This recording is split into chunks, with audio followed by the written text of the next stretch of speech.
Didn't think it'd come to this, but here we go. Right, I'm having to rub off the whiteboard, right?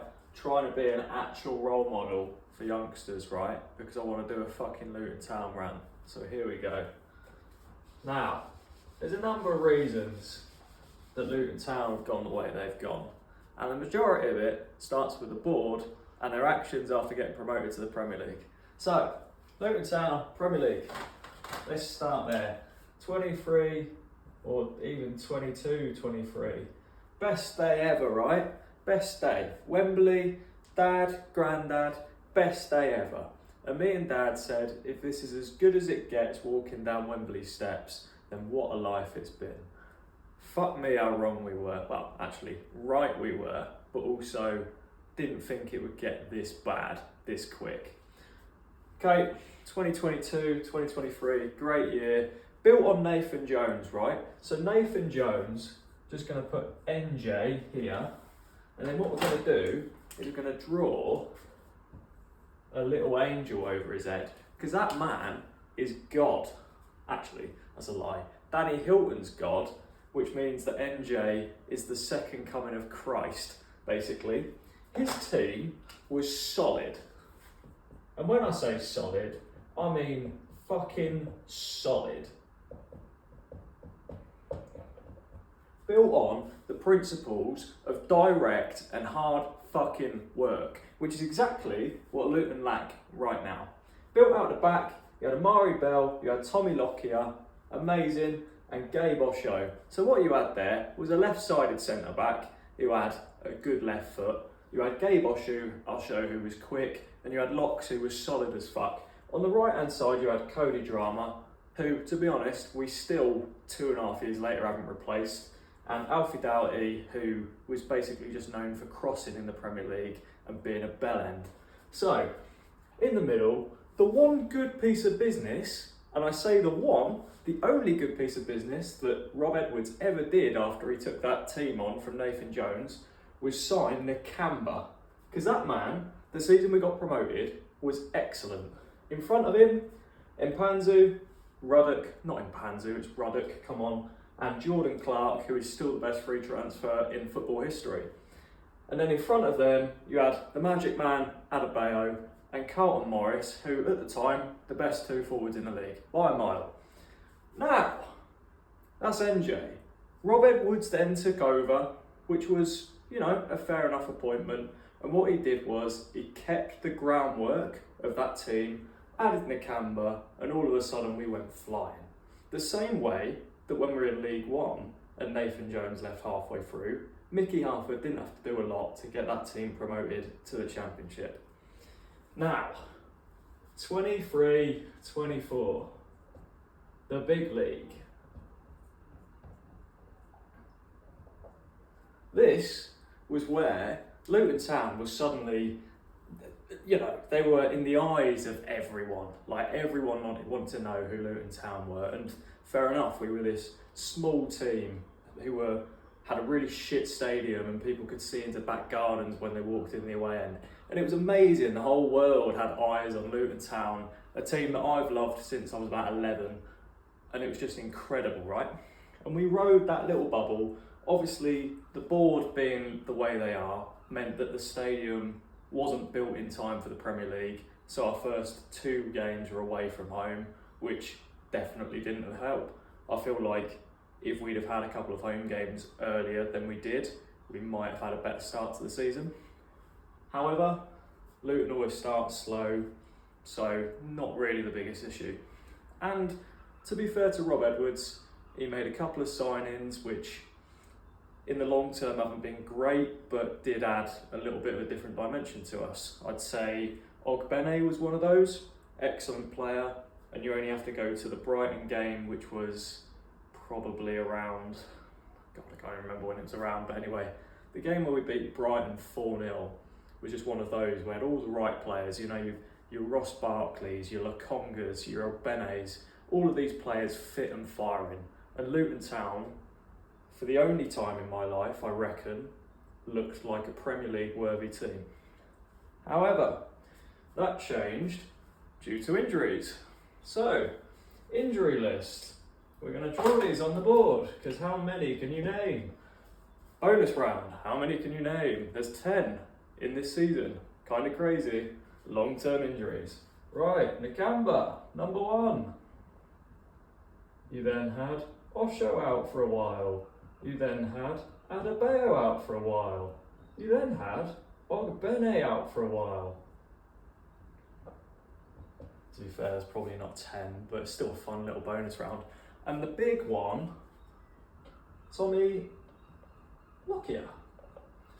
The man who collapsed at Wembley and then had a cardiac arrest away at Bournemouth and was the heart and soul of that Luton team. Morris in attack, Lockyer at the back. Like, that's what got us promoted, to be honest, was the tenacity of that man and the hard work that he instilled in that team. Losing him killed us, and it killed the faith of Robbie Edwards, which is a big shame because Rob Edwards was a good personality, someone who the board felt would take Luton to the next level, and did for that period of time before the locks incident. After the locks incident, he managed it incredibly well, but was never going to get to the same level that he was, and I felt like that passion that he had for building Luton was suddenly sucked out of him. He was just shocked and shell-shocked for the rest of his Luton time. I think that culminated in one win in 29 games, which essentially got us relegated. So, you know, we were close and we got a lot of praise, and people said, oh yeah, you know, Luton, they'll be back straight away, why not, you know. All of a sudden we've got a big boy stadium on the way, you know, big power court is suddenly there, and we're thinking, oh, okay, we might actually be okay. I know we got relegated, but we might be fine. Now, let's move on. So, 24-25 last season, fuck me, try not to repeat it, and this is where we start going into the true Yorkshireman's opinion of Luton right now. Okay, so we're back in the champ. Now, what do Premier League teams do when they get relegated to the Championship?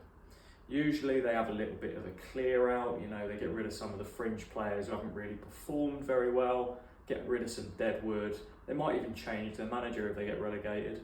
Rob Edwards looked like he was done, to be honest. Back end of last season, or the season before now, looked like he was done. He was done with Luton, and I think the majority of fans were done with him as well.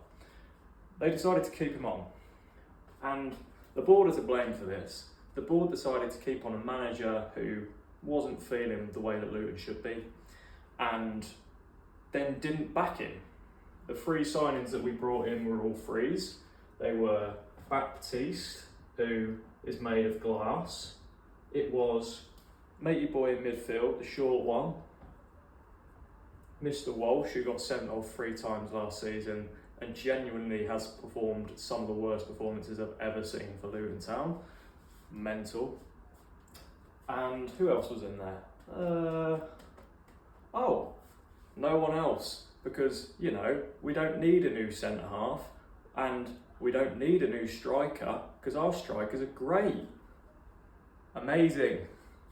He did bring in McGuinness, but that was a fucking panic buy for 10 million, and that man is worth nowhere near that.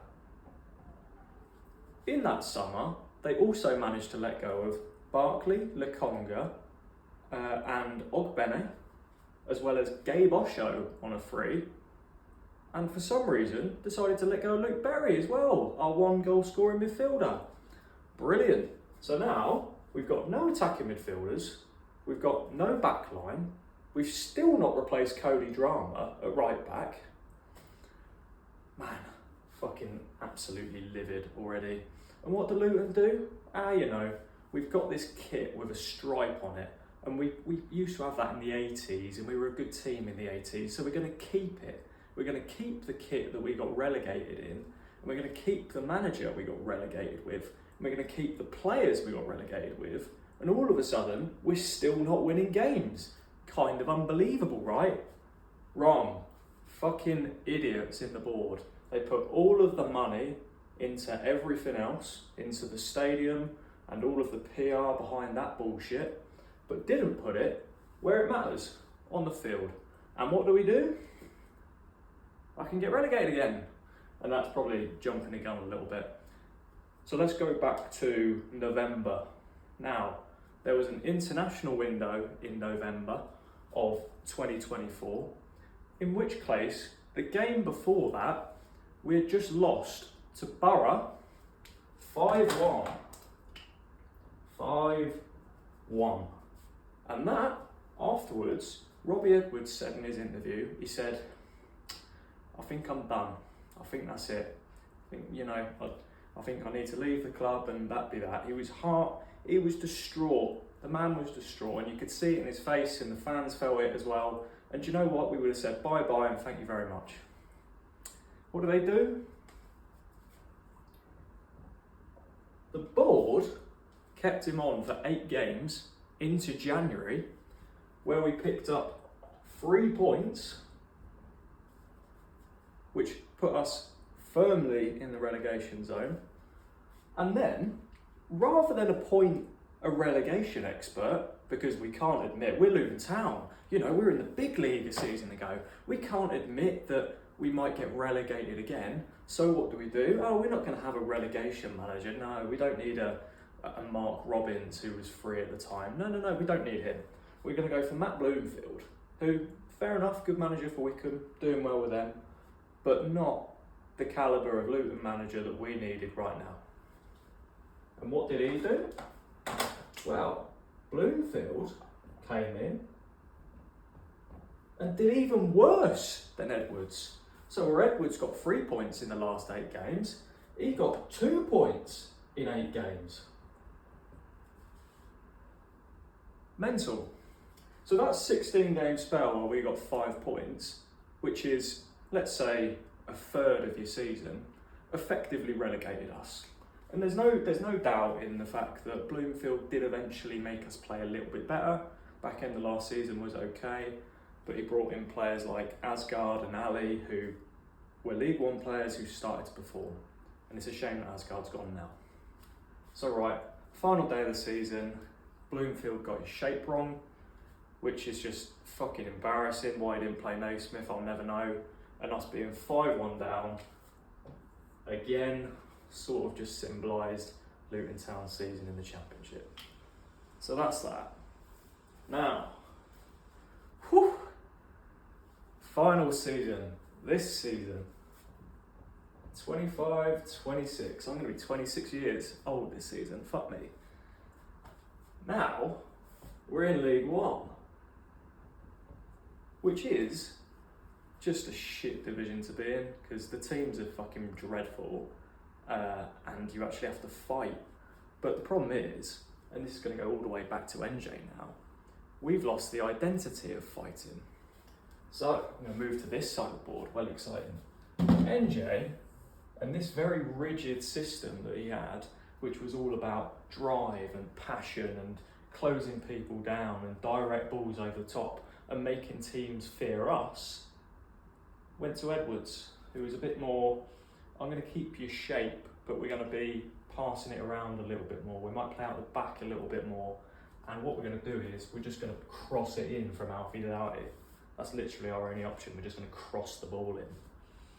So now we've gone from this really direct attacking team to quite a slow and very boring team who don't really have any sort of way of getting forward and up the pitch. Lost the identity. You've got players who aren't built for that game, playing week in, week out, such as your Adebayos and your Morrises, who just looked knackered but couldn't do anything better. So that was your change. And then all of a sudden, you've brought in Robbie Edwards 2.0 in Bloomfield, who's doing exactly the same as Rob Edwards, put in square pegs in round holes. Putting players in the wrong position gets you nowhere. Nathan Jones knew that, which is why he got players, and he got 2 players in every position to play his system. Rob Edwards didn't. Bloomfield still isn't doing that. Now we're in League One. The biggest loss that we've had this season is Asgard. Asgard, as the attacking midfielder, in behind either a striker or 2, was the reason we started clicking at the back end of last season. is playing wing backs who have never played wing back before. Ali's not a wing back, Kadua's not a wing back. Not the point. Either way, what is on the pitch right now is not what you expect to see from a Luton Town team. Not direct, we're not the underdog anymore, we're just sort of like, we'll have possession and not really do anything with it, which is a big shame. However, the biggest issues are not on the pitch. Well, the biggest issues are on the pitch, but an equal issue is the fact that they're trying to ignore that the issues are on the pitch. I've drawn a somewhat smiley face. Either way, you've got your problems on the pitch. Those should be the ones that you're focusing on. Really what you want to do is get back to the Nathan Jones days, but we're not going to do that for a while. However, what the board have been doing is masking how poor we've been on the pitch by doing PR. And this is where the marketing gurus and all of the HR teams will be going mad at this, right? Luton Town is no longer Luton Town Football Club, they are Luton Town Public Relations Club. Because the last year and a half, all Luton Town have done is this. Fuck the football club, just go, right, we're going to look the best we can to the entire world, which is this Premier League bollocks that never should have happened for Luton Town. Luton Town categorically are an underdog. We're a fucking horrible team from a shithole in the country with a tight ground that no one wants to play against. We are not a big league fairy club who people love, but that's what the board want Luton Town to be. Big stadium coming up, want to sell tickets, get people to Luton. Fuck me, is it the wrong way? Right, PR. Every PR piece starts with Luton Town are building a new stadium. And the new stadium is going to be amazing. I have no doubts about that. It'll be incredible. But that is still 3 to 4, maybe 2, 3, 4 years away. We don't know just yet. Work's being done, but it's going to take a long time, as these things do. What they're doing to support that is a lot of PR bollocks. And what I mean by that is your new shirts. So your new shirts are really sustainable, right? Let's not account for the fact that apart from last season's home shirt, these shirts, the collection of them are the shittest that Luton Town have ever seen. They look crap, if we're being honest. We've got the home kit, which is all right. It's got the Luton colours, so that's fine. The away kit, a little bit weird, but again, not terrible. And then you've just released your third kit. It's funny how it says hatters. Anyway, the third kit, which is green, got nothing to do with Luton, and it's basically said, for every goal that we score, we'll plant a tree at Power Court. What the fuck does that mean? Are they not going to plant trees at Power Court? Why are Luton Town playing in green? Why are we Plymouth Argyle? Anyway, so that's doing me head in. That's one thing. That's your one PR thing. Another PR thing goes back to this man right here, Tommy Lockyer. Tommy Lockyer had a cardiac arrest and almost died. Well, he was dead for 3 minutes, right? Incredible that he recovered and is still alive and doing well. The fact is, Luton Town have kept Tommy Lockyer on, no issue with that, but just not made any big deal about it, just sort of said nothing in the papers, nothing on reports or anything like that. Not a case of, oh, we're going to bring back our club captain, nothing like that, just sort of let him linger in the background. Not really deal with him very well. You know, we're not going to give him an additional contract this year because we don't really know what we want to do with him. Because he don't really fit into the old Luton PR bollocks that they do right now. We can't have a man who, you know, it might happen to again. It just can't happen. And this is what we're left with. This whole mess is what we're left with. We're left with a team who, rather than fighting upwards, we're now looking downwards. And you're wondering, you know, their ambition of having a Premier League stadium they're not going to have a team for it, and they're not going to have the fan base for it. And you're wondering, okay, well maybe the promotion to the Premier League really wasn't the thing that we were expecting. One day we might be back, and you know what? We might be back in a new stadium, and it might be amazing. But the Luton Town that I know and love starts with the underdog. The second we lose that, the second we lose the belief, the heart and everything else, that's where you lose your football club. The more yes men you have, Bloomfield's a yes man. The more yes man, yes men and PR stuff that you do, the less Luton Town you are. And that is a true Yorkshireman's rant on Luton Town FC. Fuck me.